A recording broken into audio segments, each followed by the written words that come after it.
ఎన్‌డీఏకి నిజంగా చేయాలని ఉందా లేదా నాకు తెలీదు. అట్లాగే ఇండియన్స్‌కి నిజంగా ప్రజల మంచి కోరాలని ఉందా లేదా నాకు తెలియదు. నాకు మీకు తెలిసింది పార్లమెంటులో బిల్లు ఏం పెట్టారు. పార్లమెంటులో అధికారికంగా ఏమైనటువంటి హామీలు ఇచ్చారు, ప్రకటనలు చేశారు.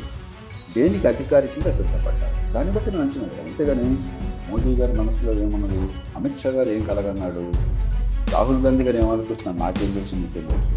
మన రాజకీయ పక్షపాతాన్ని బట్టి మనకు నచ్చిన వాడైతే బ్రహ్మాండం అనుకుంటాం, నచ్చిన వాడికి చెప్పడం మనకు అనవసరం. ఇప్పుడు కూడా విషయాలను మనం అధ్యయనం చేస్తున్నప్పుడు, విశ్లేషిస్తున్నప్పుడు ఎవరు చెప్పారు మనకు అనవసరం.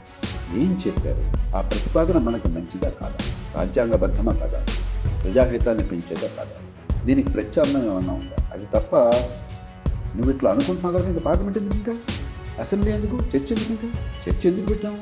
మనకున్నటువంటి అభిప్రాయ భేదాలను సామరస్యంగా పరిష్కరించుకోవడం కోసం మార్గం అది. మీరు నన్ను ఒప్పించాలి, నేను మిమ్మల్ని ఒప్పించాలి. ఒప్పించలేకపోతే సంఖ్యాబలం ఏది ఎక్కువ ఉంటే అది నాకు కాదు. అది ప్రజాస్వామ్యం. లేకపోతే ఇద్దరం కత్తులతో పక్కన తొమ్మిది అందుకు మీరు తెలుసుకోవాలి. కాదు పద్ధతి కాదని లేదా ప్రజాస్వామ్యం పెట్టుకున్నది. కాబట్టి నీ మనసులో ఏముందన్నది అసలు కుతర్కం తప్ప అర్థం కాదు. ఎవరి మనసులో ఏముందో చెప్తారా. భార్య మనసులో ఏముందో భర్త చెప్పగలరా, భర్త మనసులో ఏముందో భార్య చెప్పగలరా, పిల్లల మనసులో ఏముందో తల్లిదండ్రులు చెప్పగలరా. మనకు తెలిసింది మీ చర్యలు, మీ మాటలు.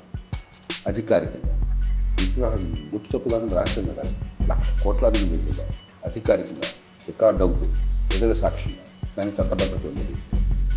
కాబట్టి నేను చూసేది ఏం ప్రకటన చేశారు, దేనికి సిద్ధపడ్డారు, చట్టంలో ఏం రూపొందించారు.